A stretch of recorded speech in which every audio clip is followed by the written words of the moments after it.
Alors, Marie-Christine Tougnac, donc je suis directrice des formations interentreprise à l'IGS. Et donc, je vais animer avec Nadine Nouriega la conférence sur le cursus MRH. Je dois juste vous prévenir que donc, nous enregistrons en fait la conférence, donc de façon à ce que voilà, on puisse éventuellement la proposer à d'autres personnes qui n'auraient pas pu venir. Donc, je suis voilà, tenue de vous le dire, hein, parce que du coup, c'est effectivement quelque chose qui ne se fait pas systématiquement, mais du coup, voilà, c'est fait. Donc, et je vous donne l'information. Je vais donc partager mon écran pour que vous ayez accès donc, aux documents que je vais présenter. Et donc, ce que je vous propose, c'est au fur et à mesure, si vous avez des questions, en fait, de passer par l'outil qui vous permet de lever la main, de façon effectivement à pouvoir répondre au fur et à mesure plutôt que d'attendre la fin.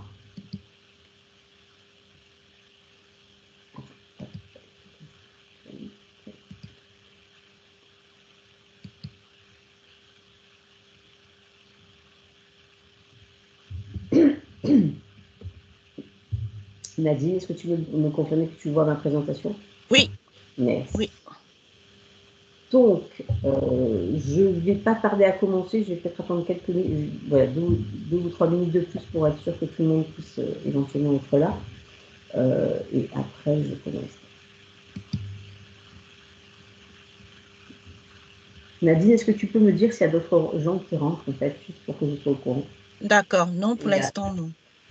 Et à 35, de toute façon, je démarre. OK.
Yamina, vous avez une question?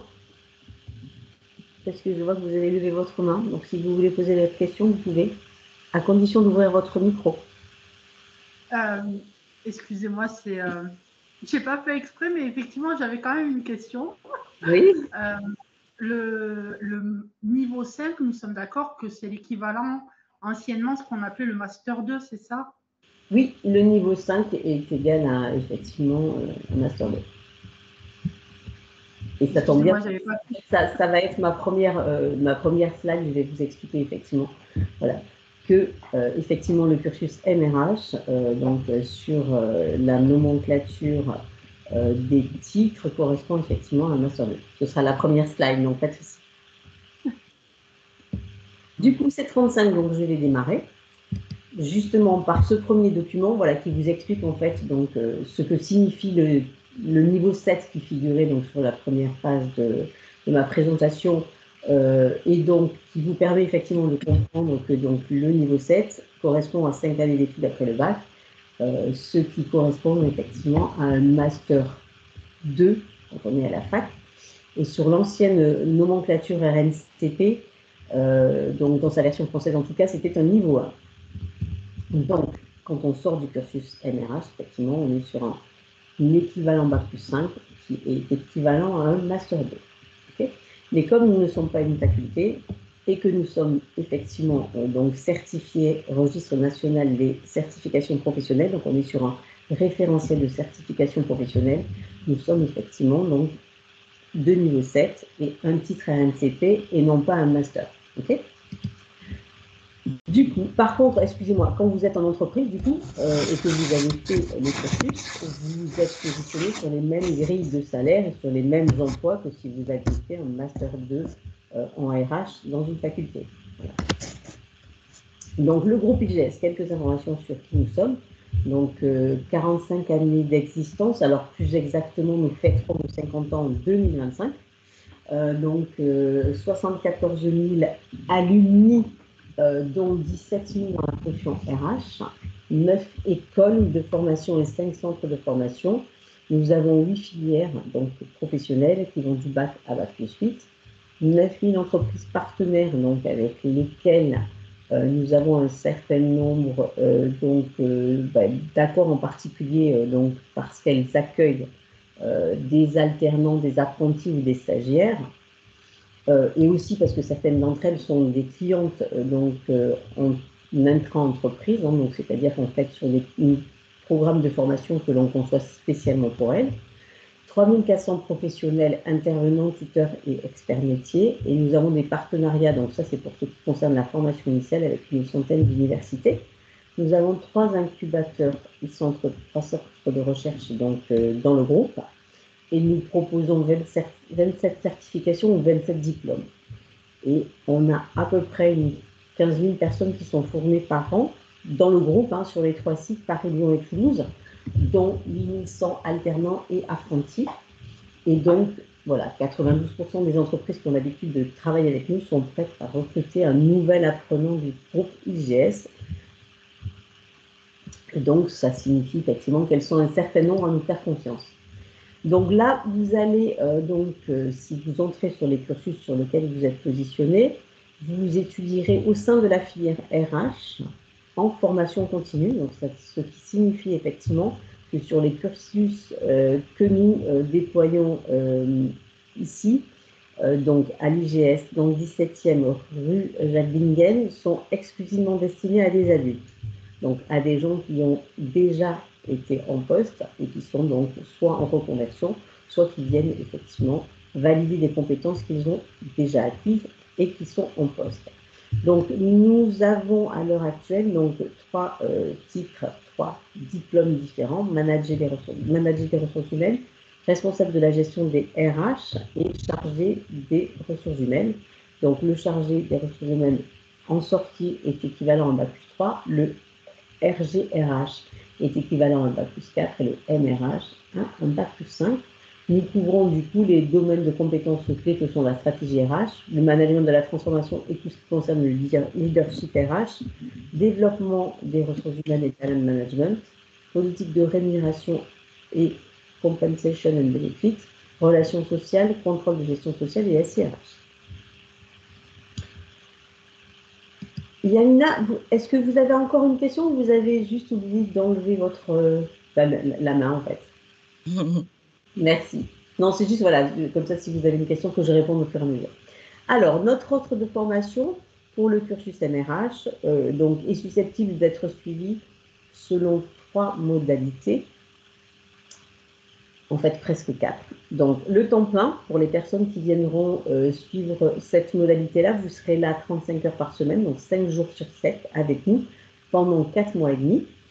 Vous aurez pour certains d'entre vous la possibilité de se faire une mission en entreprise.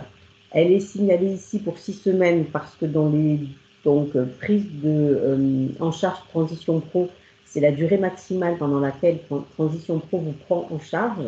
Mais certains d'entre vous pourraient avoir des missions allant jusqu'à 6 mois. Donc ça, c'est des choses qu'il faut voir donc avec votre conseillère et ensuite avec votre responsable de formation dès le début en amont du cursus, pardon, pas dès le début, en amont, parce que c'est des choses qu'il faut que l'on valide avant et surtout que l'on contractualise avant l'entrée dans le cursus. Vous pouvez décider de suivre aussi le cursus donc, dans sa version 100% distancielle, donc digital learning accompagné. Là, vous serez avec nous sur ton travail durant à peu près 16 mois. Les modules se succèdent selon un pré-planning que l'on a conçu et qui dure effectivement 16 mois. C'est le temps qu'il faut pour le suivre dans les meilleures conditions et surtout, voilà, en ne brûlant pas les étapes et en validant tout ce qui doit être validé. Je vous expliquerai dans un deuxième temps comment on valide chacune des modalités. Vous pouvez décider aussi de le suivre en temps partiel. Donc là, vous serez avec nous une semaine par mois, hormis le mois d'août où il n'y a pas de cours. Donc là, vous êtes en poste, hein, c'est une condition non discutable et non impérative en tout cas pour suivre le cursus de cette façon-là. C'est aussi le cas sur le digital learning accompagné. Vous pourriez aussi décider de suivre donc le cursus donc dans une forme de capitalisation en décidant de faire la validation par bloc sur sur un espace de temps plus ou moins variable que vous choisirez, sachant que par contre que la loi dit qu'il faut valider dans ces cas-là au maximum en 5 ans. On vous conseille par contre d'essayer de le faire plutôt en 3 ans parce que sinon c'est un petit peu long et comme durée. Donc là, dans ces cas-là, en fait, vous pouvez décider par exemple de valider 2 blocs, 3 blocs une année, 2 l'année suivante et 2 l'année d'après.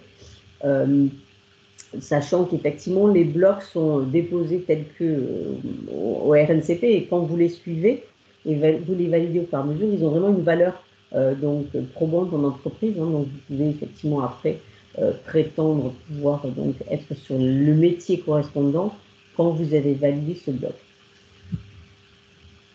Alors, il y a peu de personnes qui valident sur cette modalité-là, mais voilà, c'est une possibilité et donc c'est pour cela qu'on vous la présente ici.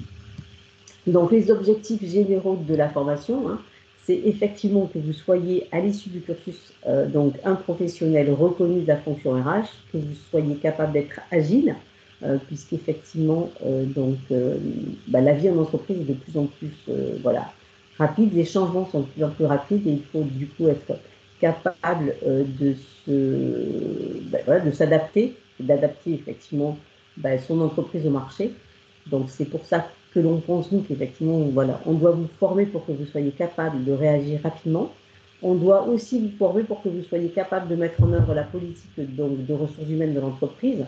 Et pour la mettre en œuvre, elle doit s'appuyer effectivement sur les objectifs de l'entreprise à plus ou moyen terme. Hein. Donc, généralement, effectivement, chaque entreprise a des objectifs annuels à réaliser en termes de chiffre d'affaires, quel que soit effectivement le bien que l'on vend. Et pour arriver effectivement à tenir ces objectifs, il est impératif que les ressources humaines soient au service effectivement de ces objectifs-là et que donc la stratégie de l'entreprise soit déclinée en stratégie RH dans un premier temps. On veut aussi que vous soyez capable d'accompagner la transformation de l'entreprise, puisque je vous l'ai dit tout à l'heure, pour nous, la transformation est permanente. Hein, les entreprises doivent aller de plus en plus vite pour répondre aux besoins de leurs clients. Donc, vous allez effectivement être formé dans cette optique-là. Dans cette optique aussi de digitaliser plus en amont la fonction RH, si elle ne l'est pas dans l'entreprise où vous êtes. Hein. Le Covid a effectivement mis en lumière l'impératif et le besoin que les entreprises ont d'être digitalisées pour effectivement pallier à tous les cas de figure. Et c'est vrai que durant le Covid, on a vu que la fonction RH n'était pas la fonction la plus digitalisée. Donc, on sait que dans pas mal d'entreprises, c'est un vrai enjeu pour le futur. Impulser une politique de gestion des talents et de gestion des compétences des collaborateurs. Effectivement, puisque j'ai dit que dans l'entreprise, tout doit aller plus vite. Effectivement, former les collaborateurs pour être capable d'être en accord avec leur marché, c'est aussi important. Et c'est important pour nous parce que l'on sait qu'un certain nombre d'entreprises ont de plus en plus de difficultés à recruter certains types de compétences. Donc, effectivement, on pense que si on fidélise les collaborateurs, alors on a plus de chances de les garder parce que ce sont souvent les plus précieux qui sont débauchés par les concurrents. Instaurer un climat social positif pour développer l'engagement des collaborateurs, c'est aussi dans le même objectif, c'est que l'entreprise soit la plus performante possible au sens global. Donc, pour le coup, si les gens sont engagés bien managés, ils vont être effectivement aussi plus productifs. Ils vont répondre aux besoins de l'entreprise et vont aussi du coup avoir plus envie de rester si on les accompagne en ce sens. Yamina, vous avez une question ? Oui, c'est par rapport au bloc précédent. Oui. Enfin, à la slide précédente. Bien Moi, sûr. c'est par rapport au digital learning Oui. accompagné. Oui. Je me permets de vous poser cette question parce que moi, j'ai fait une formation il y a presque 3 ans Oui. pour avoir la licence, le niveau 6 Oui. en e-learning. Mais ce que je souhaiterais savoir, c'est s'il y a des cours en visio avec les profs. Alors, non, Les je ferai un zoom plus important tout à l'heure sur le digital learning accompagné, mais à l'IGS, vous êtes en auto-formation. Donc, il y a 36 modules qui composent le cursus. Je vais faire le zoom maintenant. Hein, voilà, peu importe le moment, ce qui compte, c'est qu'il soit fait. Donc, le module, le titre est découpé en 7 blocs qui comprennent en tout 36 modules. Vous allez être en auto-formation sur ces modules. Donc, il y a un contenu qui s'appuie sur des vidéos, qui s'appuie sur des questions qui vous est proposé. Et à la fin de chaque module, donc vous avez en fait une validation à faire. Vous avez en fait un score de 75% de bonnes réponses à obtenir pour valider le module en question. Et systématiquement, pour chacun des modules, vous aurez en fait un Teams d'1 heure avec un intervenant qui sera là en fait pour éventuellement vous expliquer des choses que vous n'aurez pas compris ou qui vous sembleraient pas très claires, donc dans la phase auto-formation, et qui sera là aussi pour vous aider à voir comment vous transposez et comment se transpose la compétence du module dans votre entreprise. Donc, la question, c'est pas du Teams descendant que vous allez avoir pendant ce cursus-là, pas du tout. Vous allez vous auto-former. Donc, on vous donne un planning idéal à respecter. Donc, en général, on vous conseille de travailler sur le module et de le valider sous 8 à 10 jours. Ça dépend en fait de la difficulté du contenu du module. Vous aurez par contre des deadlines. Alors, donc, pour les modules, voilà, les deadlines sont donc posées, mais vous pouvez des fois mettre plus de temps ou moins de temps, ou décider de faire 2 modules, je sais pas, en peu de temps. Par contre, ce qui est sûr, c'est que vous aurez des dates butoirs à respecter pour la validation du bloc. Donc, à un moment, vous devrez avoir validé vous aurez dû suivre tous vos modules en auto-évaluation. Et je vais dire n'importe quoi pour le bloc 1, je n'ai pas appris les dates par cœur, mais par exemple, vous commencerez un bloc à, je sais pas, le X du mois, le 2 du mois, on va dire, et vous aurez 2 mois pour valider la totalité des modules composant ce bloc, parce que vous allez avoir une évaluation de bloc, elle, qui sera composée d'un écrit et ensuite d'un oral. Donc, et là, pour le coup, l'écrit, vous aurez à le rendre tous à une date butoir, et vous aurez une soutenance, une validation orale qui s'en suivra, qui, elle, sera étalée sur une semaine. D'accord? Donc, c'est assez libre pour suivre les modules au rythme que vous le voulez, puisque pour le coup, c'est de l'auto-formation, sauf que les 1 heure que vous aurez de Teams avec l'intervenant, là, on vous proposera une plage horaire et une date qui vous seront imposées. Et en fait, donc après, vous aurez une évaluation de bloc. Elle, pareil, donc là, pour le coup, la deadline pour rendre l'écrit est la même pour tout le monde. Et après, vous aurez les oraux répartis sur une semaine. Est-ce que c'est clair pour vous? Alors, c'est plus par rapport à l'intervenant. L'intervenant, c'est un formateur? C'est un professionnel du module en question. Donc, d'accord. Un formateur, alors, okay. Oui, pour nous, ça s'appelle toujours un formateur, mais ça peut être quelqu'un qui est en poste en entreprise ou quelqu'un qui a sa propre structure et qui, du coup, lui, est aussi consultant en entreprise. D'accord. C'est pas un prof, c'est pas un prof au sens premier du terme, c'est vraiment un professionnel des RH. D'accord. Et à chaque module, on a un entretien. À la fin de chaque module, on a un entretien d'une heure. Alors, à la fin, à un moment du module, en tout cas, et à une date que vous connaissez par avance, vous avez tous rendez-vous, effectivement, en Teams avec cet intervenant pour éventuellement, donc voilà, poser des questions. Enfin, éventuellement, non, on vous demande d'y être. Pour le coup, c'est pas au choix, c'est obligé, mais c'est positionné en fin de journée pour que ce ne soit pas sur les heures de travail, puisque j'ai dit que le prérequis, c'est que les gens soient en poste. et de façon effectivement voilà, à lever toutes les incompréhensions. En fait, ces heures-là vous permettent effectivement donc, de comprendre ce que vous n'auriez pas compris, mais ça vous prépare aussi à l'évaluation de bloc. Donc, c'est important effectivement de suivre cette heure d'accompagnement qui fait partie du cours et qui fait partie des heures que de toute façon vous devrez faire parce qu'il faudra les valider par une signature électronique via EduSign. D'accord. Donc, OK. Et ces réunions avec cet intervenant, c'est en groupe, on est plusieurs. Oui, tout à fait. D'accord. Et est-ce qu'il présente un slide sur le module qu'on vient de voir et on discute dessus? Non, pas forcément, parce que comme l'objectif, c'est qu'il réponde à vos questions, il va effectivement répondre à vos questions. Ce qu'il va avoir préparé généralement, c'est plutôt des exercices pour mettre en œuvre ce que vous avez appris dans le module. D'accord, parfait. Parce que, en fait, la partie qui correspondrait à un slide, c'est pendant le module d'auto-formation que vous aurez l'équivalent, en fait, si l'on veut. D'accord. OK?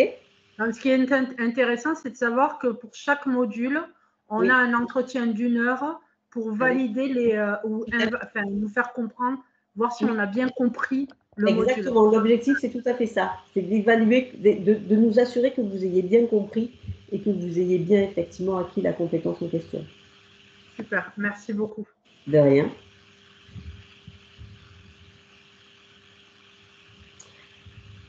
Est-ce que quelqu'un... Alors, parce que vu que j'ai le slide sur mon écran, je ne vois pas qui pose des questions. Enfin, donc, je ne sais pas s'il y a encore quelqu'un qui pose une question. Parce que je vois une main levée, mais je ne sais pas qui.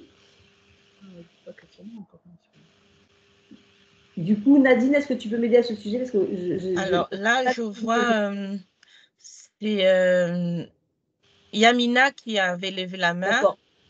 Et qui a posé la question? Voilà. Et du coup, qui va enlever la main pour qu'il y en ait, voilà, pour que je sois sûre qu'il n'y ait personne. Ok, ça marche. Je continue. Voilà. Après, il y a... Non, c'est tout vu, Yamina. C'est bon. Okay. Elle a levé la main. Donc, du coup, je continue à l'endroit où j'en étais. Donc, voilà. Donc, vous aurez aussi, vous aurez aussi tout ce qui vous est nécessaire pour travailler sur tout ce qui est dialogue social, de façon à ce qu'il soit efficace et constructif. Ça signifie qu'effectivement, l'objectif, c'est de ne pas avoir de grève. Hein, c'est ça le but. De manager les risques sociaux, effectivement, pour donc anticiper les problèmes, les grèves éventuelles et s'il y en a une, être capable d'apporter les solutions juridiques adéquates. L'objectif pour vous, donc, c'est d'acquérir un titre RNCP, donc le niveau 7 sur la nomenclature européenne, donc soit un bac+5 si on veut rester sur ce qui nous occupe en France, préparer votre évolution en interne ou vous accompagner dans votre transition professionnelle. Donc, voici quelques-uns des métiers que l'on peut effectivement, du coup, être capable de tenir quand on a été formé et qu'on est un minimum expérimenté. Donc, cette liste n'est pas exhaustive et en fait, le niveau du job que vous aurez dépendra surtout de la taille d'entreprise dans laquelle vous serez. Hein. Donc, c'est vrai que, voilà, on ne mettra pas le même temps pour devenir, par exemple, RRH quand on est dans une PME que quand on est dans un grand groupe ou quand on est sur un grand site de production. Donc, c'est pour cela, effectivement, que tout cela est variable. Mais voilà, une petite idée de ce que l'on peut faire quand on a terminé ce cursus. Les modalités pédagogiques, ici à l'IGS, vous serez dans une organisation apprenante et collaborative. Donc, apprenante parce qu'effectivement, vous êtes là pour apprendre, mais vous savez aussi pas mal de choses, hein, puisque vous avez tous des expériences et un parcours déjà en entreprise différents. Les intervenants sont aussi des ressources en tant que telles, au niveau de ce qu'ils sont capables de vous apporter sur chacune de leurs spécialités. Vous allez systématiquement, on travaille ici avec une plateforme qui s'appelle Mon Campus, sur lequel tout ce que vous aurez utilisé pendant l'intervention sera déposé sur la plateforme. Vous aurez parfois un certain nombre de travaux préparatoires à y déposer aussi. Et j'insiste sur le fait que nous sommes sur un campus qui est zéro papier. Donc ça veut dire que vous n'aurez aucun support de cours qui ne vous sera délivré en version papier. Les seules choses que vous aurez en version papier, ce sera par exemple la méthodologie mémoire, puisque donc, je l'expliquerai tout à l'heure, un des exercices à valider pour donc, être diplômé, c'est le mémoire. Donc là, pour le coup, ça, vous l'aurez en version papier et en version aussi donc, informatique déposée sur le site, mais aucun des documents que vous aurez et que vous travaillerez avec les intervenants ne sera imprimé. J'insiste et je le répète et je le dis d'ores et déjà parce que donc c'est sûr que voilà, même si vous nous le demandez, vous n'aurez pas de version papier. C'est une décision qu'on a déjà prise il y a 6-7 ans ici et donc dans tout le groupe, hein, IGS pour le coup, en formation initiale aussi, donc il n'y a pas de papier qui circule, si ce n'est donc quelques documents spécifiques, parce que là, pour le coup, cela, on veut être sûr que vous les connaissiez et que vous les ayez, donc la version de la méthodologie mémoire, par exemple, le règlement intérieur, ou aussi le livret des évaluations qui vous est distribué donc, quand vous arrivez le premier ou deuxième jour, que vous aurez aussi en version informatique, mais voilà, il y a peu de papier qui circulera, je le dis, de façon insistante, et cela vous sera répété de toute façon le premier jour en fait de l'ouverture, lorsque vous serez avec votre responsable formation. Donc nos intervenants, je l'ai dit tout à l'heure, sont des professionnels des ressources humaines. Ça veut dire que ce ne sont pas des profs à 100% de leur temps. Voilà, ils font ça parce que ça les intéresse, ça leur plaît aussi, hein, parce que voilà, il faut aimer les échanges, mais en aucun cas ils ne font ça non-stop. Vous serez donc dans un contexte d'échange entre professionnels. L'intervenant a pour consigne de vous délivrer un minimum d'apport théorique, hein, parce que voilà, c'est difficile de parler d'un sujet technique sans parler d'abord dans un premier temps, sans vous donner un minimum de théorie. Donc ce que l'on demande aux intervenants, c'est donc d'apporter 40% à peu près de théorie et d'être après pour les 60% restants dans une phase plutôt d'échange, d'illustration par des cas concrets, donc des cas pratiques et des mises en situation.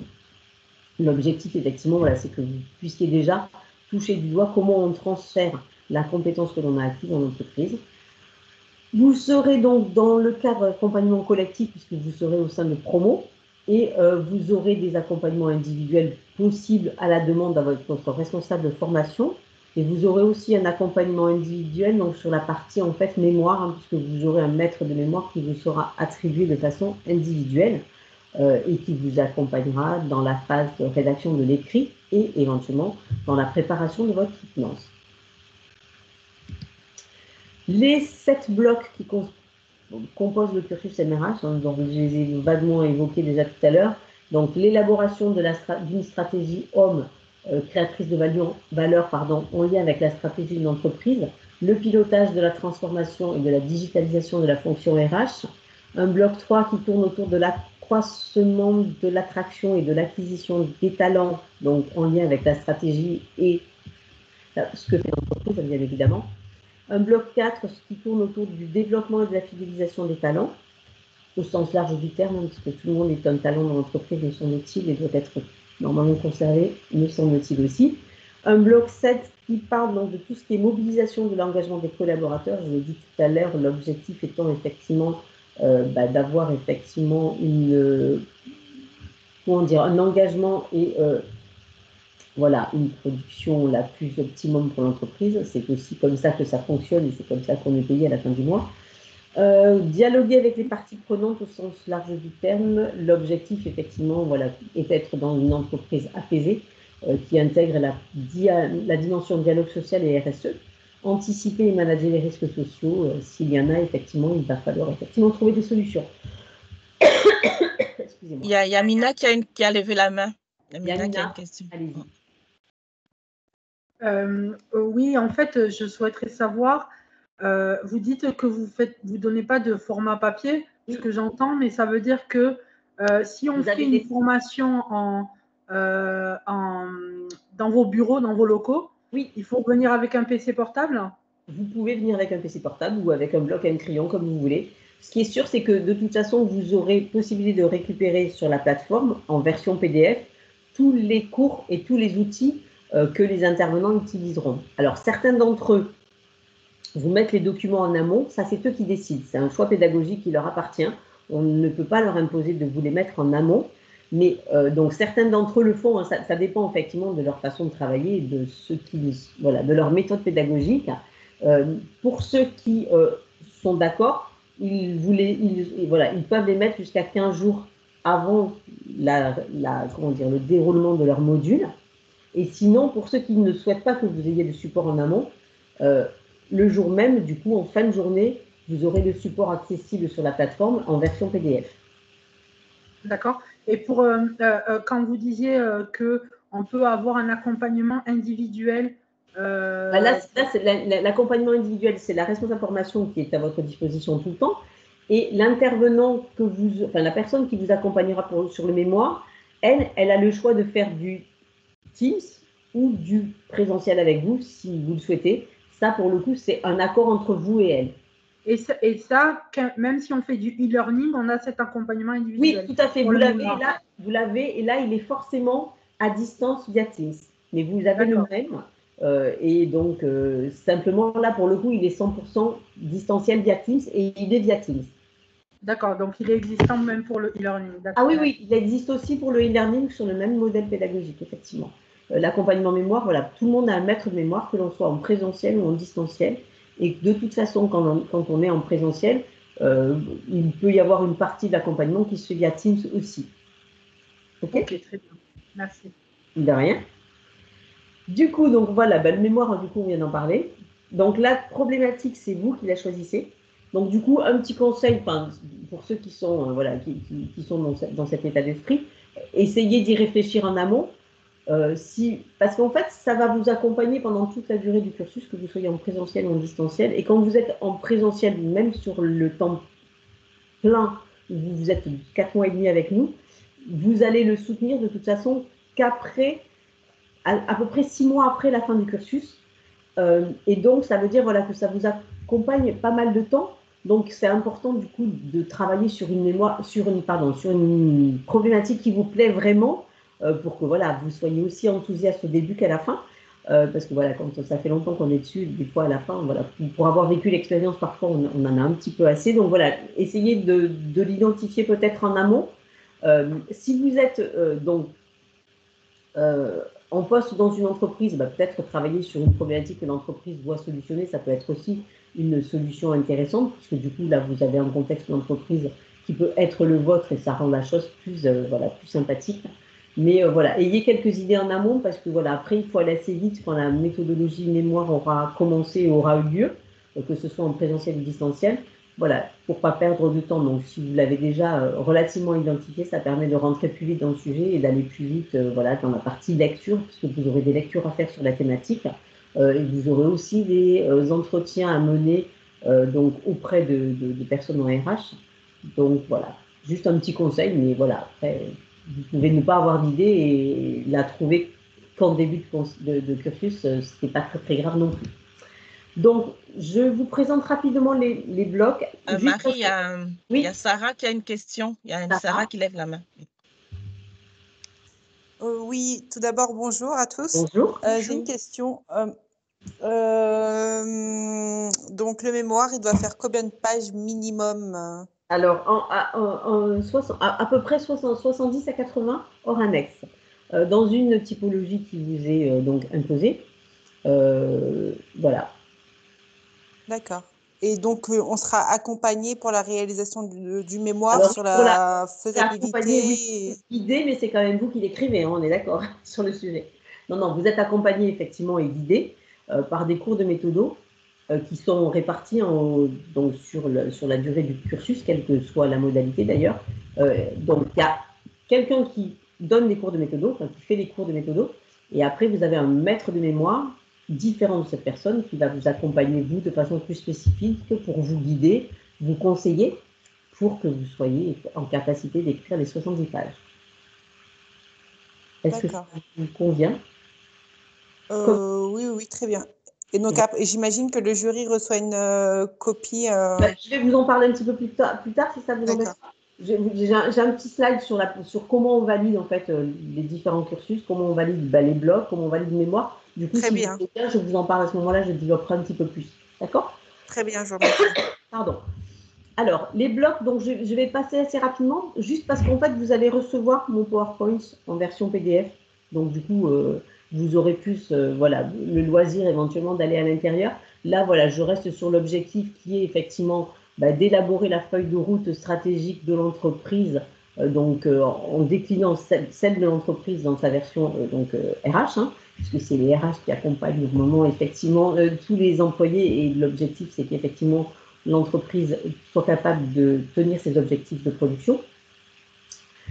Donc, je vais aller relativement vite sur ce sujet-là. Après, donc, piloter la transformation, effectivement, c'est dans l'objectif de concevoir une organisation RH qui permette à l'entreprise d'être experte et soit capable d'aller assez vite dans l'exécution de ses productions, en s'appuyant sur les usages digitaux. Ça nous semble très important aussi, tout en respectant les critères RGPD, puisque nous sommes effectivement dans un pays qui est soumis à cette contrainte qui est en fait, nous semble-t-il, un avantage, puisque ça protège un certain nombre de nos droits essentiels. Le bloc 3, donc effectivement, l'objectif, c'est de développer effectivement un portefeuille de compétences au sein de l'entreprise, et qui repose effectivement sur différents individus, pour être capable effectivement d'aborder de nouveaux marchés, de satisfaire de nouveaux clients. Donc tout cela effectivement nous semble important, il nous semble du ressort des ressources humaines. Puisque je l'ai dit, hein, comme un certain nombre de métiers sont en tension, c'est hyper important effectivement d'être capable de conserver les compétences, mais aussi de former pour les compétences du domaine, puisqu'on sait à l'heure actuelle qu'un certain nombre de métiers qui existeront dans quelques années n'existent pas du tout à l'heure actuelle. Donc il est important pour nous que dans l'entreprise, il y ait effectivement au niveau des RH des gens qui travaillent en fait sur les métiers qui vont disparaître, donc sur savoir former du coup les gens qui sont sur ces postes-là, puisque si leur métier disparaît, il faudra effectivement qu'ils soient capables de faire autre chose, et c'est de la responsabilité d'une entreprise de former effectivement les personnes à tenir de nouveaux métiers, surtout donc ceux qui seront concernés par l'obsolescence d'un certain nombre de métiers qui disparaîtront de façon sûre et certaine. Là, le bloc 4, oui, pardon. Il y a Noémie qui a levé la main. Noémie. Oui, bonjour. Est-ce que vous m'entendez bien? Oui, très bien. Oui, eh bien super. J'avais juste une question sur le bloc 1 et sur la finance appliquée au RH et le contrôle de gestion sociale. Est-ce que vous pouvez me dire en pourcentage combien ça représente sur le bloc 1, ces parties? Non, là comme ça, non. Non, alors, d'accord. Là, non, comme ça, non. Franchement pas, parce que je ne connais pas les programmes par cœur. Par contre, si vous voulez l'info, je ne sais pas quelle est votre conseillère, mais je peux vous faire passer l'info pareil. Alors actuellement, je n'ai pas de conseillère, mais oui, d'accord. Très bien. Alors, ce que je vais faire, c'est que je vais noter votre nom et me rapprocher après du coup de la personne qui sera votre conseillère, puisque vous en aurez forcément une dans les 48 heures. Ok. Eh ben, très bien, je vous remercie. Et je note votre nom pour le coup, parce que voilà, ma mémoire n'est pas infaillible. Ok, c'est noté. Donc, c'est le pourcentage de la partie contrôle qui vous intéresse. Oui, finance et contrôle de gestion sociale. Ok. Je vous remercie. De rien. Du coup, le bloc 4, donc développer et fidéliser les talents, hein, toujours dans le même but, hein, être donc en capacité de produire et de satisfaire aussi les obligations du marché. Et surtout, d'avoir les bonnes ressources au bon moment et au bon endroit. Mobiliser l'engagement des collaborateurs, ça nous semble important effectivement d'avoir des conditions d'engagement des collaborateurs pour qu'ils soient motivés, qu'ils aient envie effectivement de contribuer au mieux à l'entreprise, et aussi d'avoir un job intéressant. C'est vrai que l'engagement permet aussi de satisfaire un certain nombre de besoins que l'on a tous individuellement. Le dialogue social avec les parties prenantes de l'entreprise. Hein, on a inclus dans cette partie-là tout ce qui est RSE, de façon effectivement à ce que on aille un petit peu plus loin que de satisfaire uniquement ses propres salariés, mais qu'on pense effectivement à l'écosystème qui nous entoure et qui est de plus en plus important aussi, donc à prendre en compte. Le bloc 7, anticiper et manager les risques sociaux. Donc là, effectivement, vous serez plus sur la partie veille, gestion d'une éventuelle crise. Et pour éviter qu'il y en ait une, c'est assez important et ça fera partie du programme, cartographier les risques sociaux, donc dans le but effectivement de les éviter. Alors, le bloc mémoire sur lequel donc, je ne vais pas m'appesantir puisque j'ai dit à peu près tout, je crois. Si voilà, c'est que l'objectif c'est que vous mettiez en œuvre vos capacités d'analyse, de raisonnement et donc après d'écriture aussi, que vous soyez capable de faire des préconisations pour solutionner donc la problématique RH que vous aurez donc choisie. Et donc je vous confirme effectivement que l'écrit est de 70 pages environ et que vous aurez une soutenance orale. Alors, donc l'écrit, vous saurez dès le début du cursus à quelle date vous aurez votre écrit à rendre. Ce qui est sûr, c'est que vous aurez ensuite un mois pour préparer votre oral. Et donc, pour préparer votre oral, effectivement, vous vous appuierez sur un PowerPoint. Donc là, pareil, dans la partie méthodologie, écrit et oral, on vous donnera des conseils en fait sur le nombre de pages que vous devrez donc faire pour que votre présentation soit pertinente et que vous soyez aussi dans l'espace-temps que l'on vous donnera, hein, puisque vous aurez 20 minutes pour soutenir votre mémoire, donc devant 2 membres du jury, donc ce sont des professionnels RH. Vous aurez ensuite un échange avec eux, questions-réponses, qui dure 20 à 30 minutes aussi, sachant donc que les questions pourront porter sur votre écrit et ou votre oral, alors, assez souvent c'est les deux. À l'issue de cette deuxième phase, le jury vous dira si vous avez validé ou pas. D'accord ? Systématiquement, en fait, voilà, il vous le dit, il ne vous donne pas la note. Donc, je vais passer au slide suivant pour vous expliquer comment on valide le cursus MRH. Donc, quelle que soit la modalité dans laquelle vous êtes, vous aurez les 7 blocs à valider par des études de cas. Pareil, en début de cursus, vous saurez si le bloc 1, vous allez valider un écrit plus un oral ou un écrit et un autre ou un oral. Ça, voilà, dès le début, vous savez quelle est la modalité de validation. Vous saurez aussi à quelle date vous devrez valider. La petite spécificité, elle est sur le digital learning accompagné. Là, on est dans un modèle un petit peu différent puisque vous êtes en auto-formation, comme je l'ai dit tout à l'heure. Donc là, vous devrez valider par contre les 36 modules. Donc, il y a systématiquement un petit cas de synthèse à la fin de chacun d'entre eux, à la fin du déroulement, puisque vous êtes en auto-formation, donc vous allez dérouler chacun des modules. Et vous devrez avoir un score de 75% pour valider le module. Donc, sachant effectivement que si vous n'avez pas validé les 75%, vous pourrez rejouer, entre guillemets, certaines questions pour pouvoir atteindre ces 75%, mais c'est important de les atteindre. Dans la partie digital learning accompagné, donc vous aurez, je l'ai dit tout à l'heure aussi, alors là vous aurez un écrit obligatoirement à valider ou un business game et ce sera systématiquement couplé à une évaluation orale qui se fait via Teams.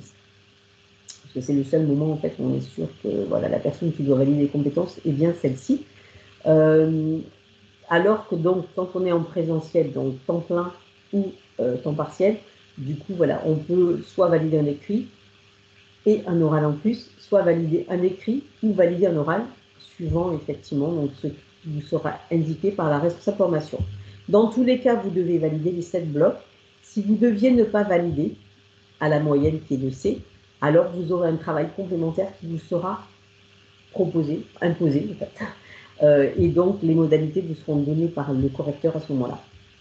Pour le mémoire ou le BCP, alors, le mémoire, c'est une modalité obligatoire à satisfaire, donc quand on est sur le temps plein ou sur le digital learning accompagné.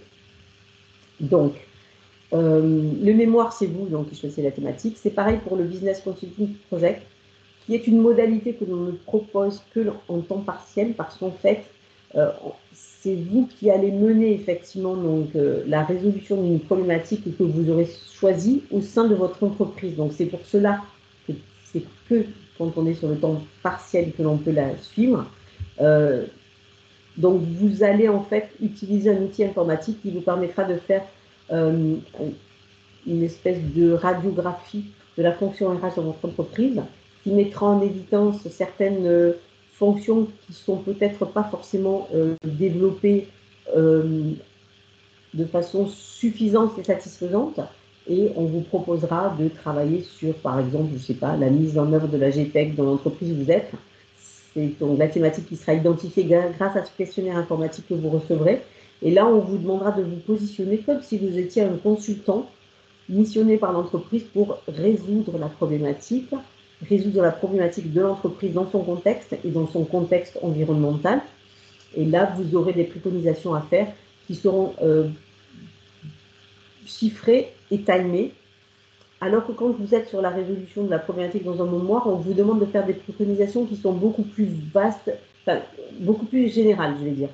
Et on ne vous demandera pas d'aller aussi loin, en fait, dans la façon de timer et de chiffrer, en fait, la problématique. Voilà. Il y a Mina qui a une question, Marie. Désolée, je n'arrête pas.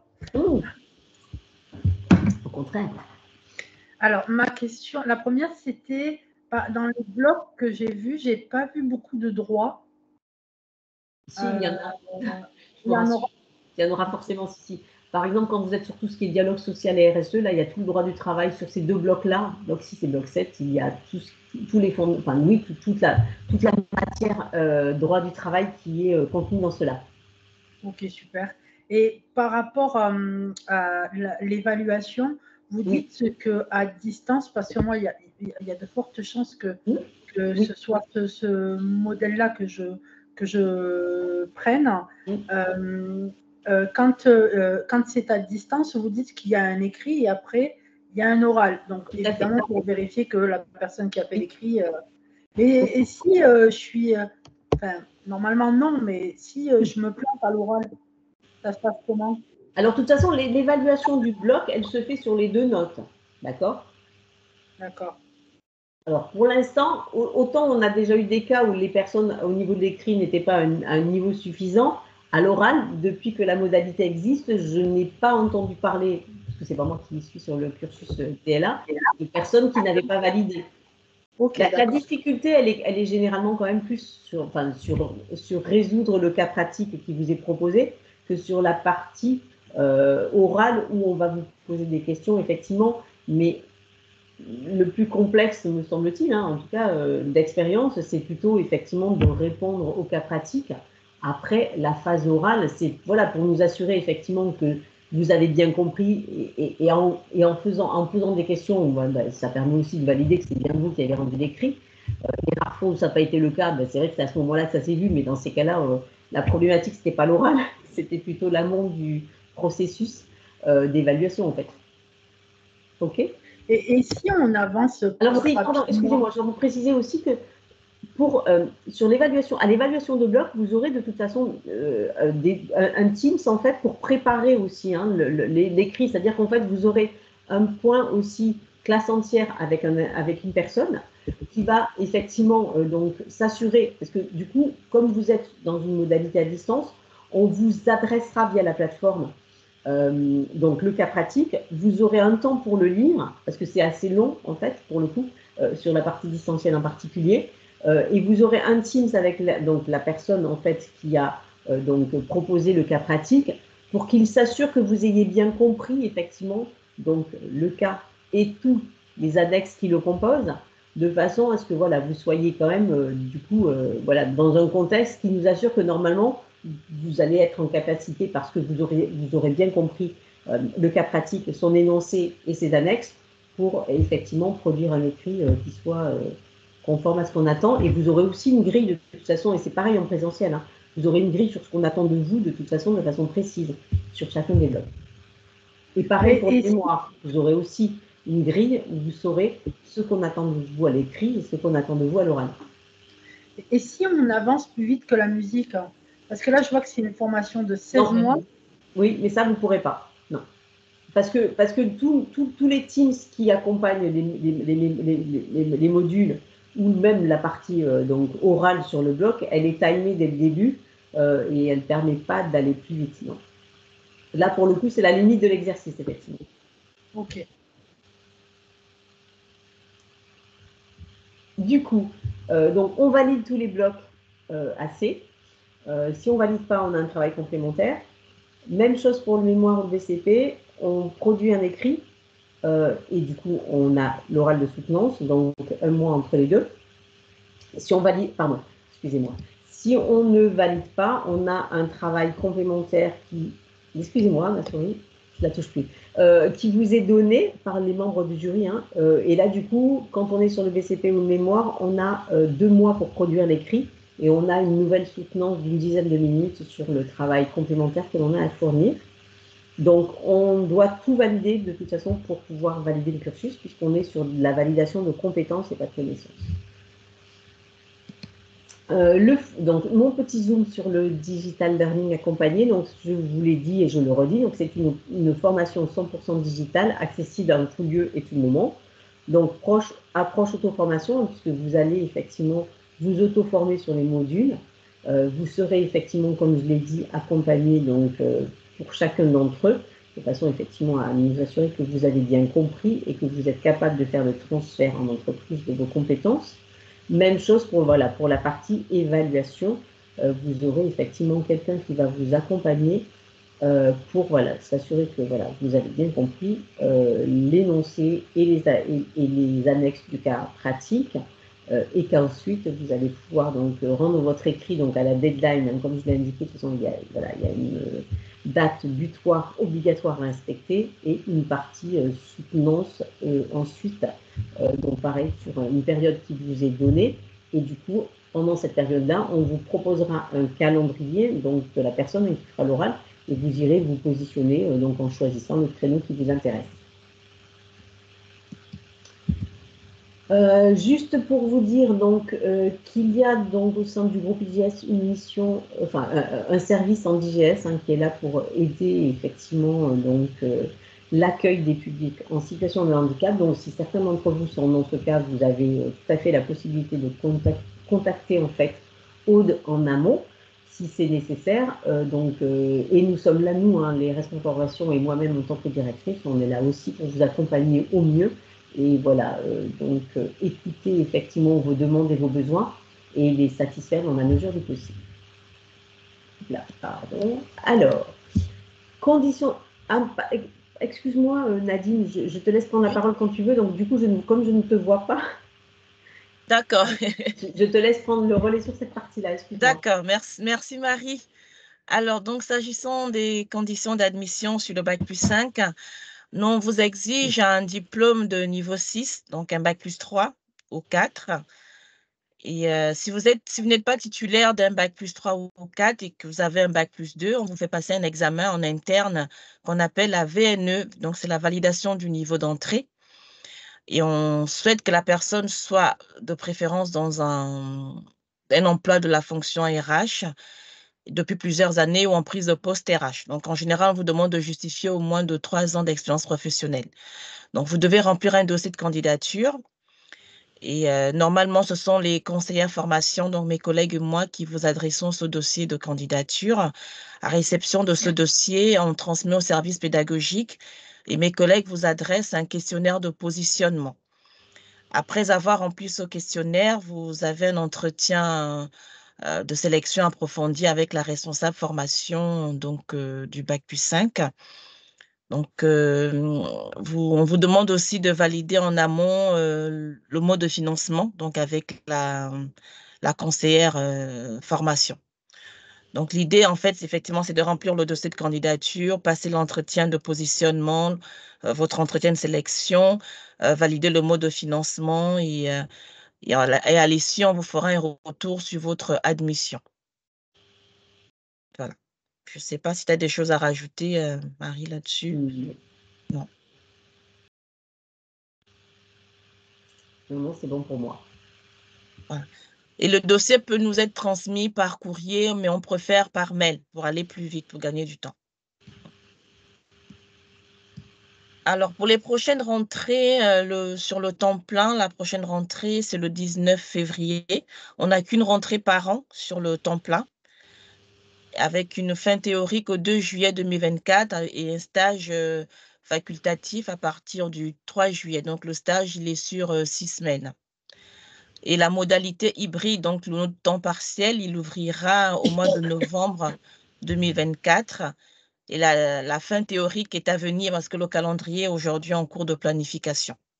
Donc là, on vous a aussi mis les dates de congé, en fait, à partir du 23 décembre 2024 jusqu'au 1er janvier et du 1er au 31 août également parce qu'on est fermé sur la période estivale. En fait, il n'y a pas de formation sur la période estivale.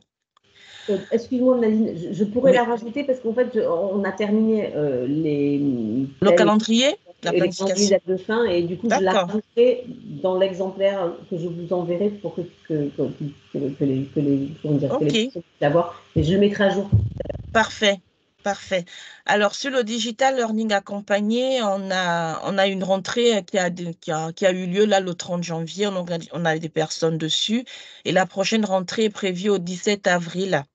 Donc, les candidatures sont ouvertes. Donc, c'est du 17 avril 2024 au 23 juin 2025.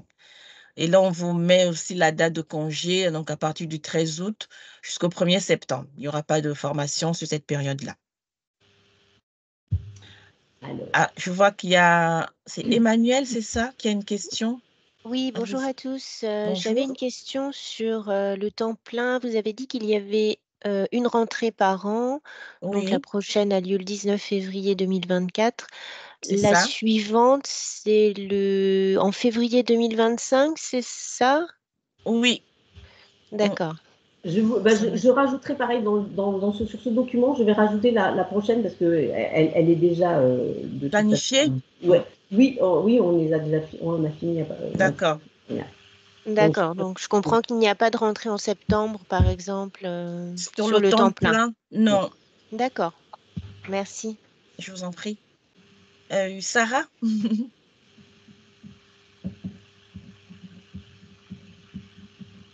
Allez-y, il y a plusieurs personnes qui lèvent la main. Sarah, allez-y. Oui, vous m'entendez? Oui. Oui, bah vous venez de répondre, du coup, il y a une rentrée par an, parce que moi, du coup, je pensais qu'il y avait 2 rentrées, peut-être la prochaine en septembre-octobre, parce que du coup, si on veut faire en présentiel, il faut anticiper 1 an avant. Parce que là, le 19 février, pour constituer un dossier, c'est très, très limite. Oui, après, tout dépend du mode de financement, parce que vous comptiez mettre en place quel financement? Un financement avec l'accord de mon employeur. Donc, le problème, c'est que... Oui, tout à fait.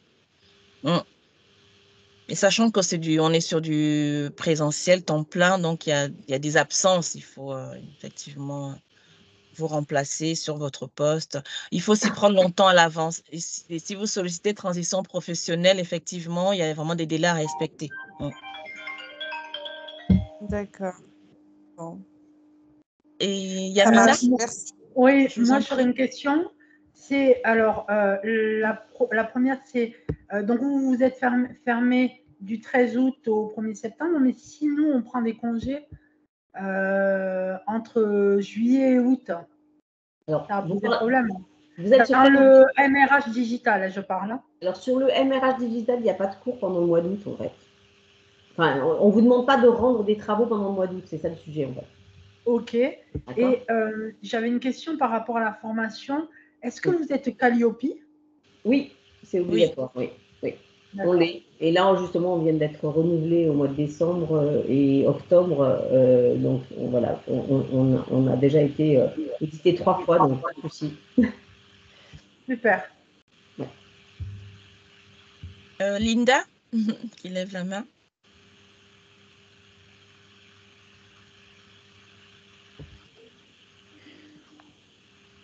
Je vois Linda Locatelli qui a levé la main. Ah, le micro ne fonctionne pas. Alors,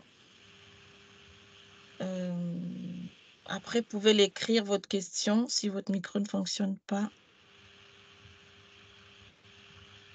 Alors, j'avais noté une rentrée en octobre en plus de celle d'avril. Mon micro. En octobre, sur le digital, oui, on aura une rentrée, mais pour l'instant, on ne l'affiche pas parce qu'on a... Notre référentiel sera... Enfin, il passera en renouvellement. Là, la prochaine rentrée, c'est vraiment avril, pour l'instant.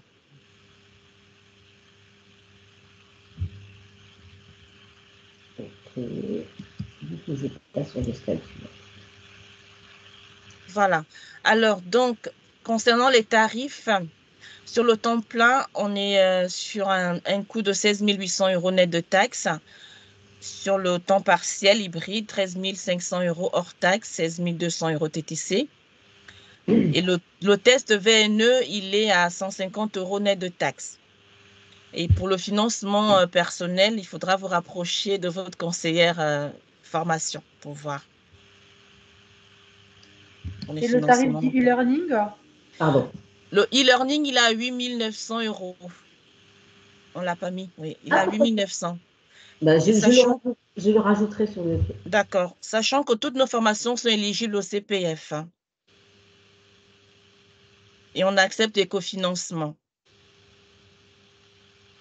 Qu'est-ce que c'est que les cofinancements? C'est-à-dire plusieurs financeurs. Vous pouvez faire CPF plus financement personnel, CPF plus financement employeur ou employeur plus transition professionnelle. Ok, super. Voilà. Donc, ben voilà, vous devez tout savoir, conseillère, on a vu tout à l'heure, si vous ne l'avez pas, vous l'aurez sous 48 heures, puisque du coup, à partir pardon, je vais y arriver. À partir de maintenant, voilà, on va récupérer de toute façon, voilà, le nom des présents, et ceux qui n'ont pas de conseillère en auront une rapidement. Donc, je vais mettre à jour les 2 slides qui le nécessitent. Pour que donc, le PowerPoint vous soit envoyé et que vous ayez, voilà, comme ça, tout accessible facilement. Est-ce que vous avez d'autres questions ou pas? L'inscription au plus tard, elle se fait quand? Parce que moi, du coup, je voudrais essayer d'intégrer celle du mois d'avril. Pas perdre de temps, mais bon, je ne sais pas s'ils vont l'accepter, si mon employeur va l'accepter. Sachant que moi, je suis office manager, j'ai une partie RH dans mon emploi, dans ma fiche de poste, et que j'ai un niveau 6, de toute façon, l'intégration est sans difficulté pour... Exactement. Si ce n'est que voilà, il faut quand même s'y prendre un petit peu à l'avance pour qu'on ait le temps, nous, après, de faire toute la partie administrative, contractuelle. Donc voilà, idéalement, essayer de pas plus tard que 15 jours avant, quoi, pour que tout soit simple après. Donc là, il faut que je fasse un courrier à mon employeur pour lui demander. Mais là, vous parlez du digital, on est d'accord? Oui, du digital, mais je veux la faire payer par mon employeur. Ah, d'accord, oui, alors il faut lui demander le financement surtout, parce qu'après, oui, c'est ça le sujet. Ah oui, parce que sinon, ouais, je ne peux pas financer. Je ne peux pas la financer, donc je voudrais qu'il me la finance. Oui, oui, ok. Dans le cadre du développement de compétences. D'accord. Donc oui, là, effectivement, il faut que vous passiez par votre service RH ou par la responsable formation pour effectivement faire votre demande de financement. Alors pour le coup, je suis le service RH. Parfait alors. Par mon directeur.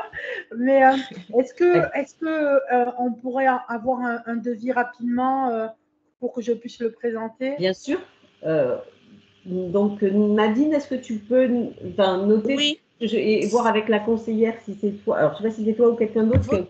Votre nom de famille, c'est comment? J'ai juste Yamina, le prénom et le nom de famille. Mena, moi je suis suivie par Stinzy, Annie. Par Annie, d'accord. Ouais. Alors on va dire à Annie qu'elle vous envoie rapidement le devis, effectivement. D'accord. Ok, très bien. Non, le devis pouvait l'avoir rapidement, ça, il n'y a pas de souci. Super. Devis, programme, etc. Oui, bien sûr. Elle vous enverra tout le nécessaire. Super. Ok. S'il n'y a plus d'autres questions, eh bien, on va arrêter là. Merci beaucoup pour votre attention, pour les questions aussi, qui rendent du coup l'exercice plus sympathique que du descendre non-stop. Et du coup, je vous souhaite bon courage pour votre projet professionnel et surtout pour obtenir un financement pour le faire, en espérant du coup vous voir dans les prochaines promotions avec nous.